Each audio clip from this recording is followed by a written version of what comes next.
Germany की ये कहानी एक इतना ज़्यादा डरावना और इतना भयानक रूप ले सकती थी, ये किसी ने भी नहीं देखा था और नहीं सोचा था। जी हाँ, ये कहानी हमें दीपक ने लिखकर भेजी है, जो जर्मनी में अपने पेरेंट्स के साथ बचपन से ही शिफ्ट थे। मीन्स कि उसके जो पेरेंट्स थे वहाँ पर जॉब करते थे और एक बहुत मिडिल क्लास फैमिली की तरह वहाँ पर वो लोग अपना जीवन गुज़ारा करते थे। उसके पापा की मृत्यु के बाद उसने अपनी पढ़ाई के साथ-साथ नाइट में ड्यूटी करना चालू कर दिया। मीन्स के जो होटल में कैफ़े वग़ैरह रहते हैं, इस तरीके से बार में, उस तरीके से वहाँ पर जॉब करता था वो। तो अपनी दिनचर्या के हिसाब से वो पैसे जोड़ने भी लगा था और उसका एक सपना था कि उसे एक कार लेना है। उसने अपना सपना पूरा करने के लिए काफ़ी मेहनत करी। उसकी मम्मी वो भी दिन में काम करते थे और जो उसका बेटा था वो दिन में पढ़ाई करता था और रात में काम करता था। तो जो दीपक था, मीन्स के छुपा हुआ नाम, हमने रियल नाम नहीं बताया है क्योंकि उसने हमें बताया कि मेरा नाम यहाँ पर ओपन ना करें। तो जो दीपक था, उसकी जो फ्रेंड सर्कल था स्कूल का और कॉलेज का, वो जर्मनी की थी पढ़ाई। तो वहाँ पर काफ़ी अच्छा था और वो अपने दोस्तों के साथ अच्छे से रहता था। अब उसकी जो मम्मी थी उन्होंने कहा कि बेटा, अगर तुम्हें कुछ भी चाहिए हो तो तुम अपनी सपनों को पूरा कर सकते हो, क्योंकि कुछ पैसे मैंने भी जोड़ रखे हैं, कुछ तुमने भी, और तुम्हारा एक सपना था कि तुम एक कार लेकर आओगे। तो अगर तुम चाहते हो तो तुम एक कार अपने हिसाब से अपने बजट में देख सकते हो।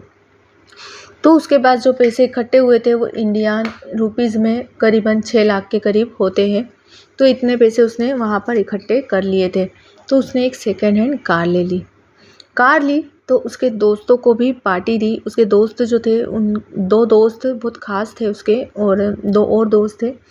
तो चारों दोस्तों को उसने पार्टी दी। उसने नाइट में सभी लोग अपने-अपने घर से निकले और उसने जहाँ पर पार्टी दी थी वहाँ पर अपनी कार को लेकर गया।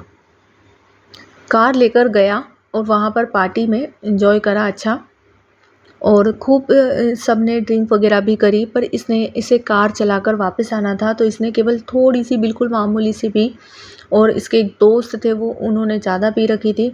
तो इसका दोस्त था एक जो ख़ास था, उसने भी नहीं पी थी क्योंकि उसे पता था कि हमें घर वापस लौटना है। तो उन्होंने कम पी और सभी लोग अपने घर के लिए वापस आते हैं। अब इसी के पास, इसके सारे दोस्तों में इसी के पास अब कार है। इसने अपनी मेहनत और अपनी मम्मी की मेहनत से उसने एक सेकंड हैंड कार ले ली थी, और उसे ये लगता था कि उसकी जो मम्मी है उन्हें हर सुख देना मेरे लिए ज़्यादा वो है, ज़रूरी है, सॉरी। तो वो हमेशा अपनी मम्मी के लिए सोचकर ही करता था। तो उसकी मम्मी ने कहा था कि एक कार ले लेते हैं। तो ठीक है, उसने कार ले ली और उसके जो दोस्त थे उनके साथ बैठकर वो अपने-अपने घर छोड़ता हुआ, वो अपने घर छोड़ते हुए वो वहाँ पर जा रहा था उसकी मम्मी के पास, मीन्स कि उसके घर। तो रास्ते में एक हाईवे पड़ता है। वो हाईवे वो कभी पार नहीं करता था क्योंकि उसकी मम्मी ने कहा था कि ये चीज़ मुझे सही नहीं लगती है। तो जब भी वो नाइट की ड्यूटी करता था तो उसके पास में से एक थोड़ा-सा लंबा रास्ता है। अधिकतर वो वहीं से जाया करता था क्योंकि जो अब तो उसे खुद की गाड़ी से गया है, पर वो जहाँ से वो रास्ते से ज़्यादातर जो कैब रहती वहाँ पर टैक्सी वग़ैरह वो वहाँ से नहीं निकलती थी। तो उसे नॉर्मली बड़े रास्ते से ही ले जाती थी कैब, तो वो वहीं से जाता था। अब उसने वही वाला हाईवे, जो उसकी मम्मा ने मना करा था, वही वाला हाईवे उसने पार किया। तो पार करने के समय पर उसे एक लेडी और एक बच्ची दोनों दिखी।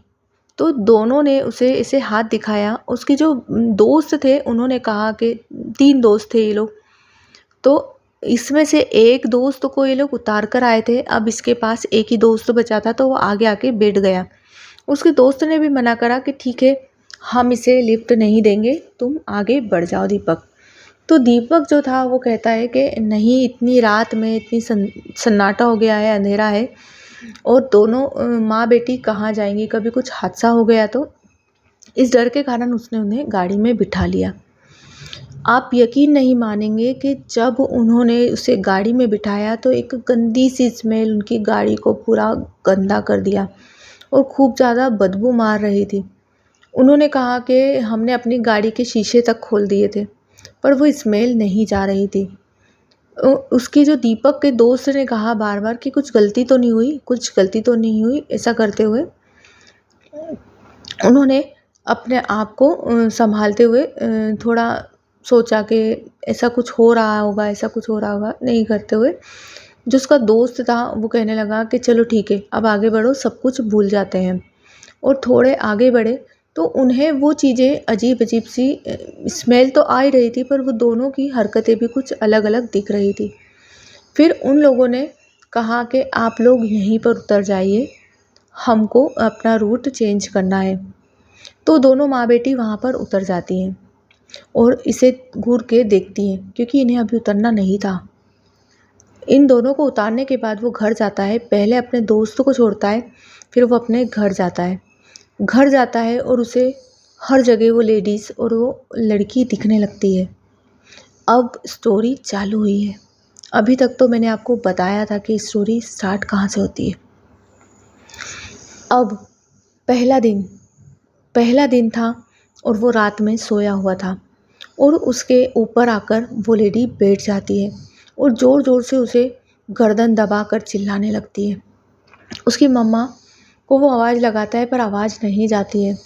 फिर थोड़ा-सा वो संभलता है, उसके बाद उसकी मम्मी को बताता है ये सब चीज़ें, तो उसकी मम्मी बिलीव नहीं करते, बोलते तूने आज ड्रिंक कर रखी थी, तो मुझसे बात भी मत कर। अब तू सो जा चुपचाप, जो भी है हम कल बात करेंगे। पर ये तो रियल में हो रहा था उसके साथ। दूसरा दिन होता है, अब उसे वहीं पर उसी रास्ते से वापस जाना है। अब वो सोचता है कि मैं बड़े रास्ते से, जहाँ से टैक्सी मुझे ले जाती थी, मैं वही रास्ते से जाऊँगा। उसने बताया कि उस रास्ते पे उसने मोड़ने की कोशिश करी पर उसकी गाड़ी वहाँ पर बिल्कुल भी नहीं मुड़ी। ये वही रास्ता है जिस रास्ते से वो कल आया था और आज भी उसी हाईवे से आया है। अब उसने गाड़ी चलाई और वहीं पर उन लेडीज़ को और उस लड़की को देखा और उसी जगह पर खड़ी हुई, उसी तरीके से खड़ी हुई, तो वो समझ गया कुछ तो गड़बड़ है। वो समझ गया कि ये नॉर्मल चीज़ नहीं है। उसने गाड़ी को इतना तेज़ भगाया और वो घर आकर काफ़ी पसीना-पसीना हो गया। पसीना-पसीना हो गया और उसके बाद उसने जैसे ही घर में एंट्री ली, उसे हर जगह वो लेडीज़ और वो लड़की दिखने लगी थी और उसे आस-पास से काफ़ी ज़्यादा परेशान करने लगी थी। वो इतना मेंटली डिस्टर्ब हो गया। तीसरा दिन हुआ, फिर उसके साथ वही हुआ। चौथा दिन हुआ, ऐसे करते-करते 6 दिन तक उसे यही चीज़, सब चीज़ें बार-बार नज़र आती रही। उसने सोना, बैठना, उठना सब चीज़ें काफ़ी ज़्यादा मिस कर दी थी क्योंकि वो सो ही नहीं पाता था, बैठ नहीं पाता था। गाड़ी चलाता तो उसे वही चीज़ें दिखती और वो रियल में उसके साथ परेशान कर रही थी।